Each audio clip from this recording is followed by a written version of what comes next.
Alfred Lunt in The Gentleman from the Islands, an original radio play on the Cavalcade of America, sponsored by the DuPont Company, maker of better things for better living through chemistry.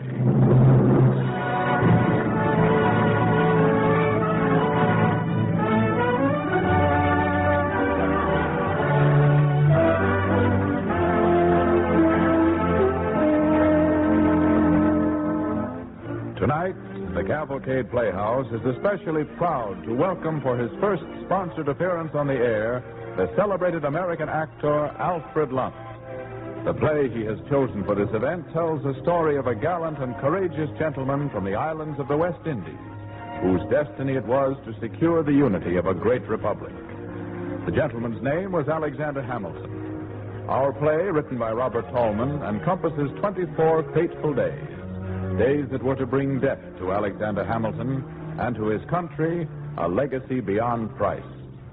The DuPont Company presents Alfred Lunt as Alexander Hamilton in The Gentleman from the Islands on the Cavalcade of America.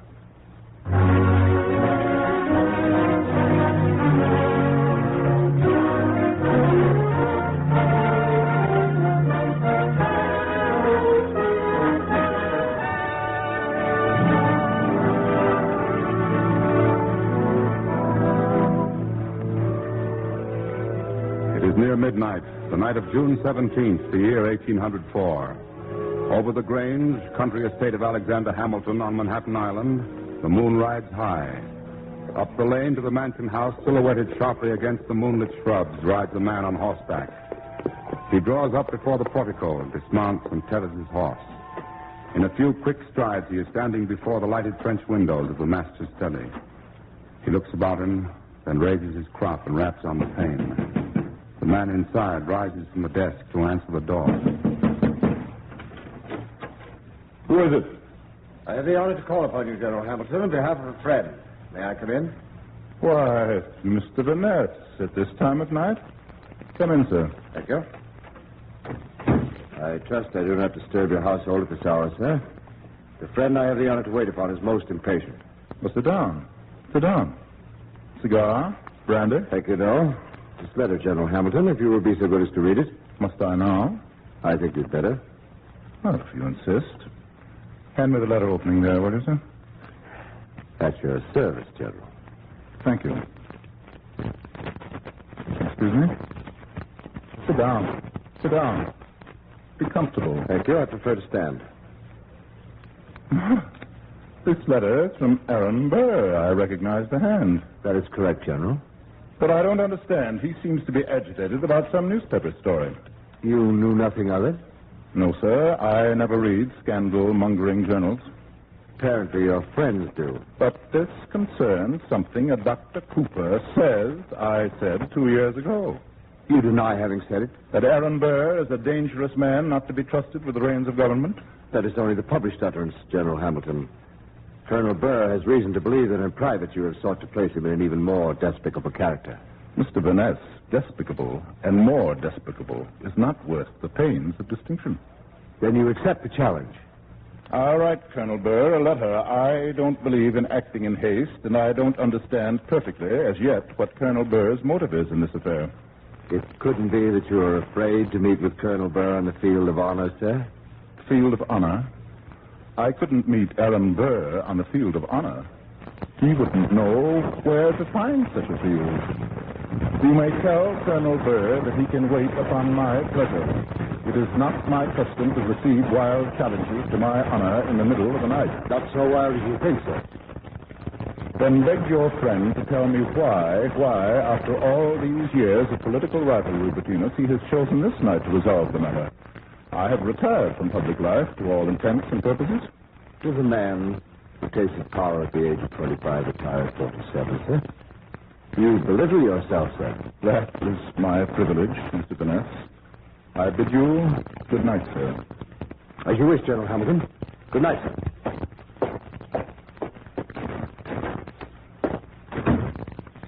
Alexander? Betsy? James? We didn't mean to disturb you, Father. Mother was worried and called me. Alexander, I was certain I heard a horse in the drive. James thought he heard it, too. That's absurd. You've been dreaming, both of you. Who was it, Father? Now, what have I done to deserve this, my wife and my eldest son, doubting my word? I don't blame James, my dear. I made him come with me. I had such a strange feeling. Foreboding almost. But here you are, still at your desk. Forgive me. To tell the truth, I'm glad to be downstairs. I must go into the city tonight. Tonight? Well, when did you decide about that? Just now. Father, someone works here. Why don't you want us to know about it? Good heavens, I've been away from home before. Anyway, James is old enough to look after things. I can't bury myself here in the country, you know. Why must you go tonight? I had dared hope you'd done with politics. The business that takes you away from us like this, so abrupt. I might have been president now if I'd stayed in politics. Would you like that? No. The president's a passing fancy. That was never for you. The Constitution was your work, and that's something that's good for all time. Yes. If it sticks. Was there ever any doubt about that? I doubted it once. Now I don't know. That's why I'm going to the city, Betsy. I have to find out. Tonight.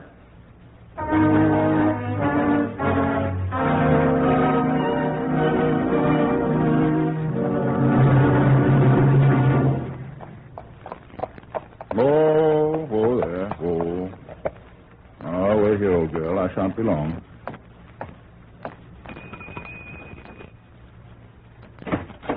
Now, what in thunder? Hamilton, come in. Come in. I'll make a light. I know the hour's late, Judge Pendleton, but... But think nothing of it. I've just dozed off in my chair, as you see. You saved me a bad case of stiff joints. That's better. Now, what brings you out at this hour?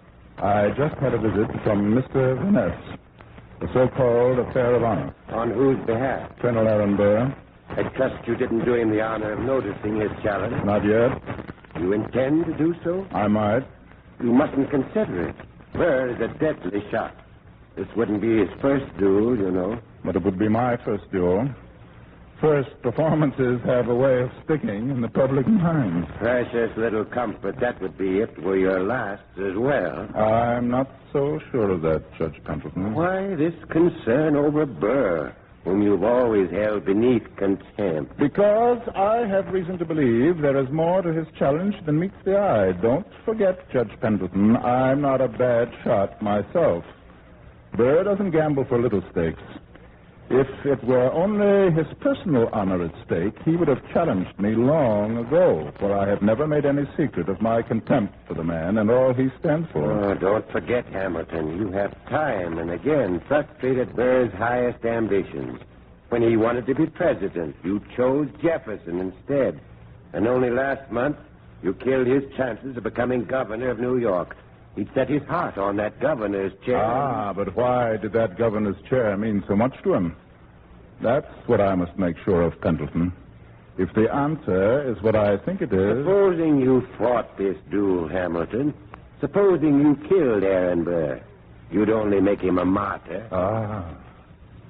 But if Burr killed me, what then? It's unthinkable. This whole thing is unthinkable, Hamilton. It must not happen, this duel. Judge Pendleton, of what must happen and what must not happen, neither you nor I can be the arbiters.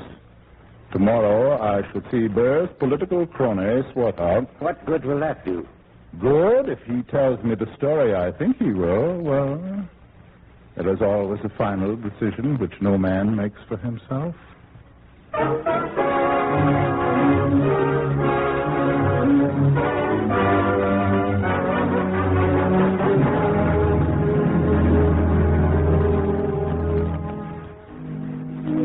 Listening to Alfred Lunt in an original radio play, The Gentleman from the Islands, on the Cavalcade of America, sponsored by the DuPont Company. As our play continues, Alexander Hamilton, played by Alfred Lunt, is in the headquarters of the Society of St. Tammany, talking with one of New York's first political bosses, a gentleman by the name of Swarthout. Let us be realistic, Mr. Swarthout. You know perfectly well that without my support, your party cannot elect Colonel Burr or anyone else to the governorship, now or ever. So, now we know why you opposed Colonel Burr's election as governor. Wanted the job for yourself, eh? I haven't said so. Oh, come now. You're a man of the world, Hamilton. As plain as the nose on your face that you would. Excuse me, Mr. Swarthout. I didn't want to interrupt, but the gentleman was most insistent. What gentleman? Speak up. Mr. Cheatham, sir. Bring him in. Wait till Cheatham sees you here. I wager he'll... You'll wager what, Mr. Swarthout? Mr. Cheatham, I believe you have met General Hamilton. We've met. I hadn't dreamed we'd meet again. Perhaps you've been dreaming of other things, Mr. Cheatham. General Hamilton has decided to let bygones be bygones. Isn't that so, General? I haven't said so. No. I assure you, Mr. Cheatham, General Hamilton is only waiting to find out what we have to offer him. Huh? Well, that's so. Gentlemen, let's come to the point. It has been suggested that the office of Governor of New York might have its attractions for me. I needn't tell you that I resigned from public office once because it didn't pay. Secretary of the Treasury of the United States of America. Couldn't make it pay. What you need is counsel, young man. Well, I'm willing to listen to your proposition, gentlemen. Willing to listen? What do you think of that, Cheatham? Willing to listen? But when we tell you what we have in store for you, you may think at first your ears have been deceiving you, Hamilton. Well, get on with it. Are you quite certain of our ground here, Swarthout? Mr. Cheatham, you let me handle this in my own way. Hamilton, here's the story. Our friends in New England have taken Colonel Burr into their confidence. They plan that New England and New York shall secede from the Union. Secede from the Union? Are you serious? Indeed, we are serious. And what's more, I am confident that the French minister has assured Colonel Burr that France will back us up with all the military power she has. And when Napoleon's agent says that... When Napoleon's minister says that, beware, you will be his next victim. Would that be so unpleasant? Napoleon is realistic, and so are we of the manufacturing states of this country. Jefferson is bound and determined to ruin our foreign trade, all for the sake of a vague, romantic notion he calls democracy. Well, we can't compete with a disciplined, organized nation like Napoleon's France under such a system. And so you propose that we should play his game, hmm? Just so. You begin to see the possibilities, my boy? I do. Ah? And I have just this to say. A more evil, scurrilous, rotten, treacherous scheme has never come to my attention. Swine. That's what you are. Filthy swine. May God forgive the American people for ever having allowed men like you to be born on the soil of a free nation. Do you think the unity of this vast continent is subject to the whim of your little corrupt thirst for power? I tell you it is not, and never shall be. And just how do you propose to stop us, General Hamilton? With my life, if need be. My life is a little thing compared to the future of the unity of the United States. How my name goes down in history is a matter of small moment. How this great nation survives in history means everything.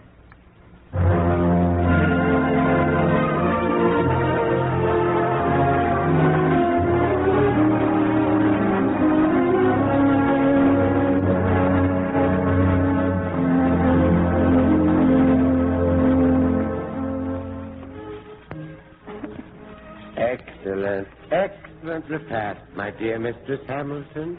And music with the feast. I have never dined so royally. I held out against the musicians as long as I could. Such an extravagance. But Alexander would have it. James, when you're the head of the house, I adjure you, do not follow your father's example. You see the thanks one gets for a generous gesture, from the women at least. And the women, it's they we strive to please, after all. Don't be deceived, Father. Mother loves it. She told me so before dinner. Now, you're too old to be carrying tales, James. But it's true, Alexander. It's wonderful to see you so full of the enjoyment of life. Oh, one would think I had done nothing but add columns of figures for, lo, these 20 years. And today is an exception. It's the 4th of July, you know, but no brandy. You'll be drinking toast till morning, I suppose, at the celebration in town. I certainly hope so. Well, I wouldn't have you miss it for the world. Aaron Burr will be there for certain, and I want everybody to see how much handsomer you look in your dress uniform. Aaron Burr will be there. Of course, isn't he always? Why? What's the matter? Nothing. Just, I'll have to polish up my speech. Well, Pendleton, let's be getting on. Good night, Father. Good night, Judge Pendleton. Good night, my dear. Hurry home and drink a toast to General Washington for us. 2 toasts. A dozen. Well, my boy, so you decided. Yes. You'll be my second in this affair, son. You know I can refuse you nothing. You remembered to bring my papers. Thank you. You saw Swatow? I saw 2 swine. And I smelt the filth of the pig pen the third sent his challenge from. Have you considered you leave a wife, children? There are things that mean even more to me, Judge Pendleton. I see. And another thing, you must pledge our adversaries to keep this matter secret. No one must have an inkling of it. I want my last days with my family to be happy. Hamilton, please. No. My mind's made up. You shall see. They will be the happiest days of my life.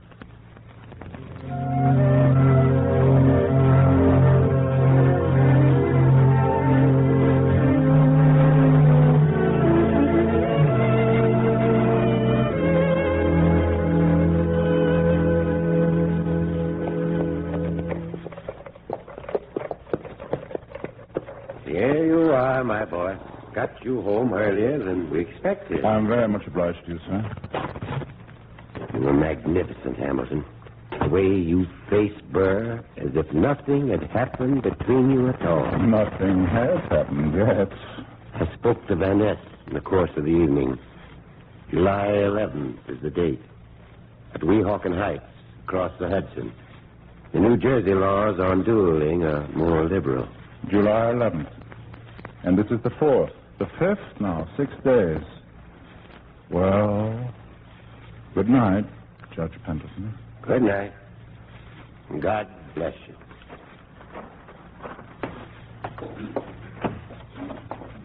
Why, Betsy, still up? I found these papers here. I've been reading them. Well, it's a woman's privilege, my dear. Such a lot of papers. It seems as you must have been writing letters or making speeches 24 hours a day for the past 15 years. How did we ever find time to be in love with each other? That was easy. Thank you, sir. I'm learning all your secrets. Oh, here's one. Remember this? The letter I wrote to old Cheatham after that scurrilous story you printed about our marriage? I'll wager his ear is still burning. Gall of the man. Intimating that I married you for your money. Well, didn't you? Of course. But that's our business.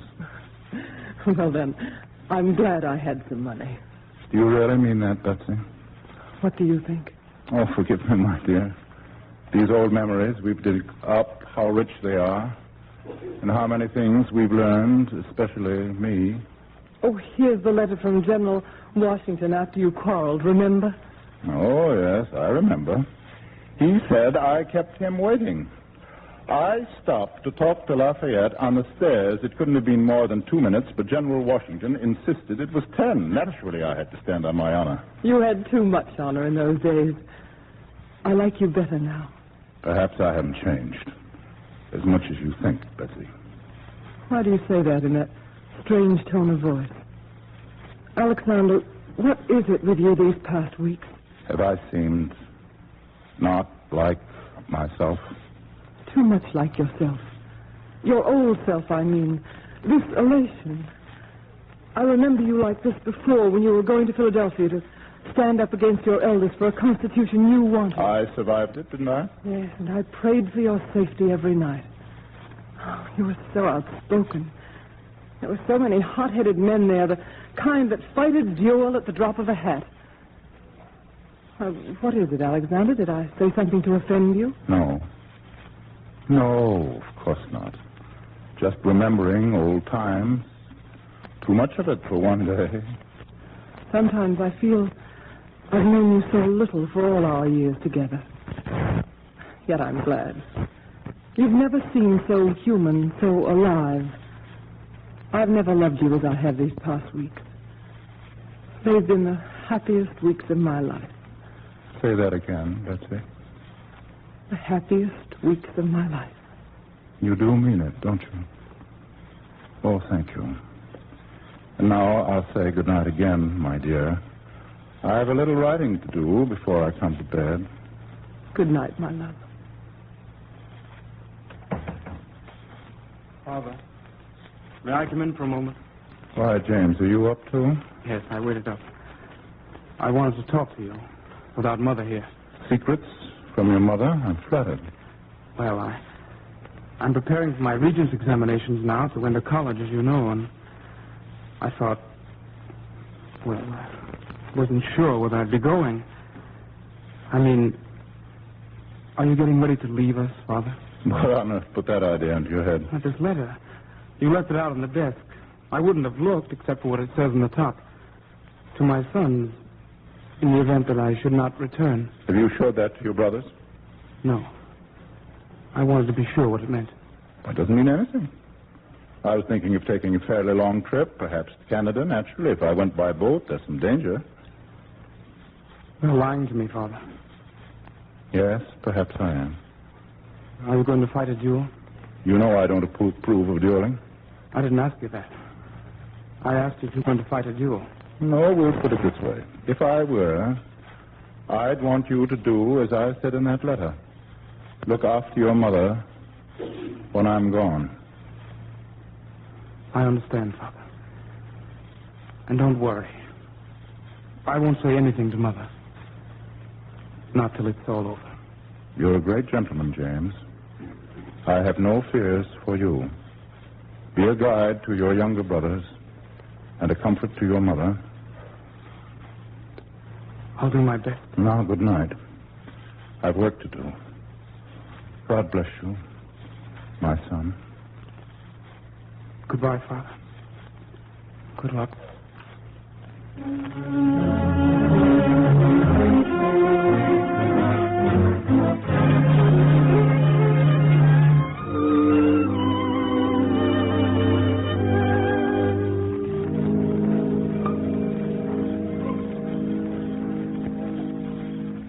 Ten paces, gentlemen. 10 paces. 10 paces.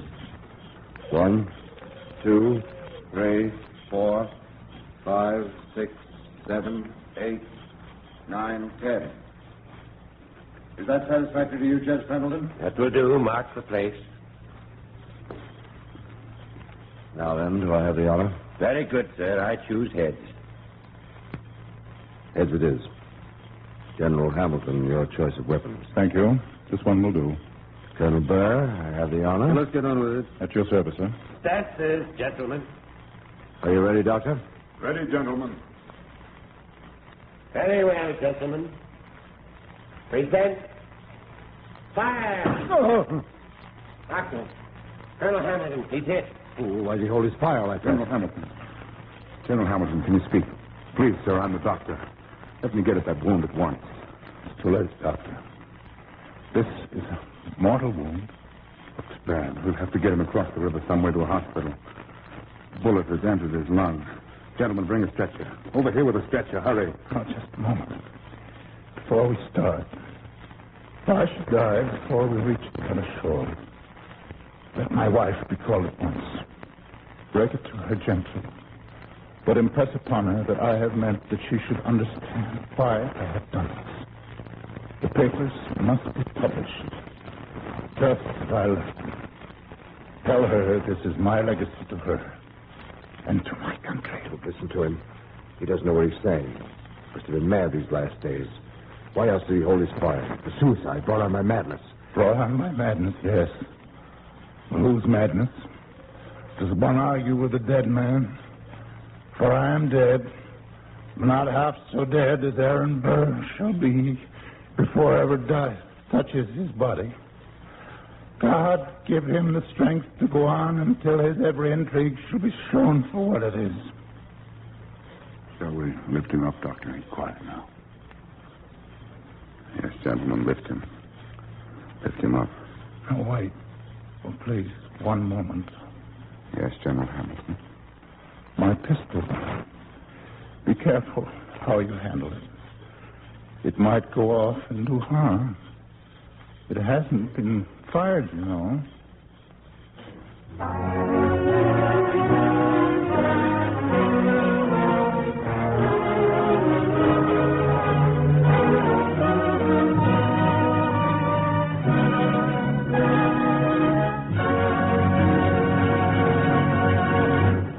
And now the star of tonight's cavalcade, Alfred Lunt.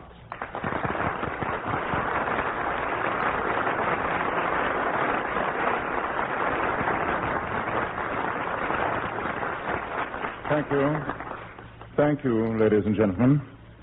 It has been nearly a century and a half since Alexander Hamilton sacrificed himself that our country might continue the course charted by the founders of this republic. It is my sincere hope that in our play tonight there has been some measure of inspiration and encouragement for the gallant men and women who today are fighting to destroy the evil forces once more abroad over the earth. Thank you.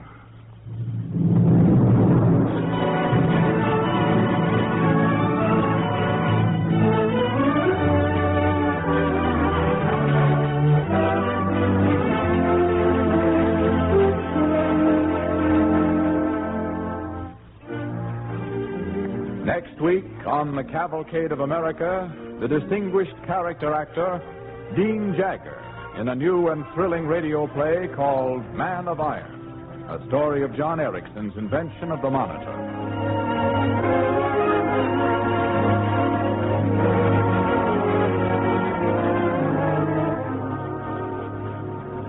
Don't forget, next week, Dean Jagger as John Ericsson in Man of Iron. The orchestra and musical score tonight were under the direction of Don Voorhees. This is Clayton Collier sending best wishes from DuPont.